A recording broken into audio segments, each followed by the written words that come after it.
Bonjour à tous, ravie de vous retrouver pour cette nouvelle vidéo. Aujourd'hui on va parler du potager et des remèdes de grand-mère pour lutter contre les insectes et animaux ravageurs avec qui vous allez devoir partager votre récolte. Donc j'ai quelques petits remèdes de grand-mère qui sont bien connus mais assez efficaces, qui marchent bien pour évidemment éviter d'utiliser des produits chimiques. On l'a suffisamment dit, mais surtout n'en utilisez pas, vous allez vous intoxiquer et tuer toute la faune et la flore de votre potager. Alors aujourd'hui on va surtout s'intéresser aux escargots et limaces qui sont ça y est en pleine forme et qui vont aller chercher toutes les nouvelles pousses, surtout vos salades, toutes les jeunes petites pousses fraîches. Je vais vous montrer différentes techniques. Alors, pour moi, la plus efficace, c'est la bière. Elles adorent ça. Les limaces et les escargots adorent ça. Donc ce que vous faites, vous prenez une petite coupelle.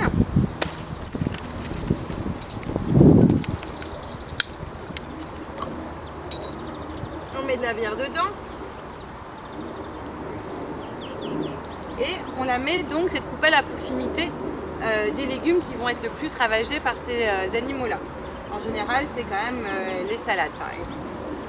Soit vous l'enterrez, je vais vous montrer à proximité, soit nous là on a des carrés potagers, donc je ne vais pas m'amuser à mettre ma bière à côté de ma salade, par contre je vais le mettre au pied de mon carré potager. Comme ça elles vont être attirées par la bière avant d'arriver à ma salade. Ce qui est intéressant avec la bière en fait, c'est qu'elles adorent ça, donc ils vont aller dedans et boire et en mourir. Donc du coup, chaque matin, enfin tous les 2-3 jours, vous remettez de la bière fraîche et vous ramassez les insectes, les animaux, vous n'avez pas besoin d'ensuite de vous en débarrasser, ils vont mourir dans la bière, mourir d'ivresse.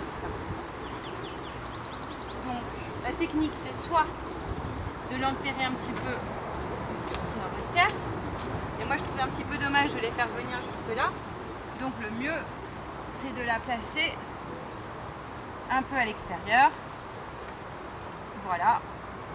Et tous les matins, vous allez voir que il y a pas mal de monde dans votre poubelle. Et voilà. Et du coup, renouveler la bière au moins tous les 2-3 jours. Parce qu'entre les arrosages et la pluie, après, elle ne sera plus aussi appétissante pour les limaces et les escargots. Donc ça, c'est une solution radicale et vraiment très efficace. Ensuite, il y a des solutions plus douces, mais qui sont pour moi un peu plus contraignantes. Donc il y a la cendre. Ces animaux-là, limaces et escargots, détestent être stoppés par la cendre ou du paillis par exemple. Donc vous pouvez entourer vos salades ou votre carré potager de cendre. Et ça va être efficace. Sauf que malheureusement, à chaque pluie, à chaque arrosage, la cendre va disparaître.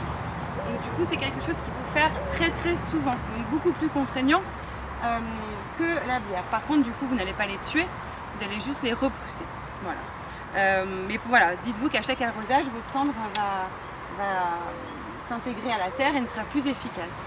Ce qu'il faut faire quand même attention avec ce genre de technique, il y a le marc de café qui fonctionne bien aussi, mais c'est du coup si vous en mettez trop, vous risquez de modifier la structure de vos sols.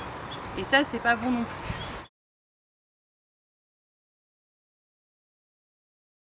Ensuite, une autre solution, c'est la coquille d'œuf. Donc on va briser de la coquille d'œuf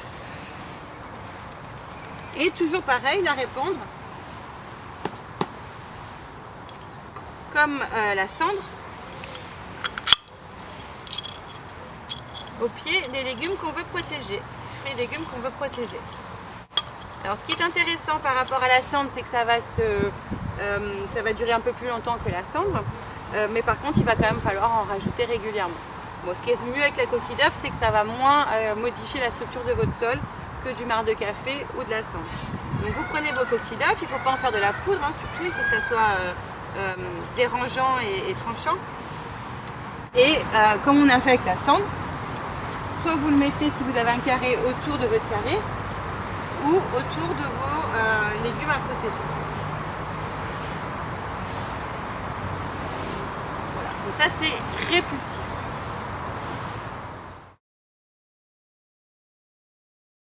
Ensuite, il y a une dernière technique qu'on appelle la planche à patates, qui est efficace, sauf qu'il faut être matinal.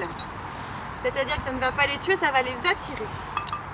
Donc du coup, il faut se réveiller le matin et aller les récolter. Donc vous prenez une planche de bois ou une tuile par exemple, pomme de terre, et vous faites des tranches de patates.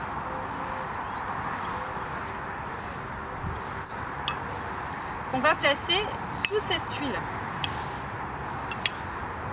Donc ils vont être attirés par ça plutôt que par vos légumes et fruits, sauf qu'il va falloir venir les ramasser tous les matins, sinon ça sert à rien. En fait, vous leur créez un habitat. Donc il faut se lever le matin, récupérer les limaces et après vous faites ce que vous voulez. Mais en tout cas, ça ne les tuera pas et ça ne les repoussera pas. C'est juste un moyen de les récolter en fait. Donc vous mettez vos tranches de pommes de terre à même le sol.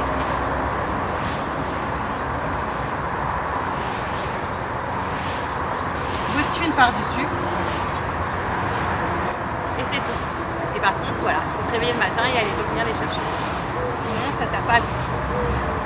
Mais c'est sûr que vous en aurez le lendemain matin sous votre tuile. C'est aussi le paillis. Donc comme on l'a dit, la limace et l'escargot détestent. Il faut que ça soit une surface plane pour pouvoir avancer. Donc nous, ce qu'on fait, c'est qu'on récupère du BRF, du bois fragmenté, où vous pouvez mettre de la paille. Un ballot de paille, ça coûte 4-5 € chez les paysans. Et en fait, on recouvre notre sol. Et ça, ils détestent. Ils vont être bloqués, ils ne pourront pas avancer et ils vont aller chercher à manger ailleurs. Sachez aussi que recouvrir vos sols est indispensable. Vous consommez moins d'eau, on limite l'évaporation et surtout on limite la prolifération des mauvaises herbes, des adventices. Donc paillez vos sols, que ce soit dans un potager, dans votre jardin. C'est vraiment important de ne pas laisser les sols à nu. Voilà, pour la consommation d'eau, les adventices et garder des sols frais, humides et riches. Voilà, donc n'hésitez pas, des feuilles mortes, ici c'est du bois fragmenté, de la paille, tout fonctionne. Mais c'est vrai qu'en Provence on a des vents violents, des étés vraiment brûlants et pailler les sols ça fonctionne vraiment.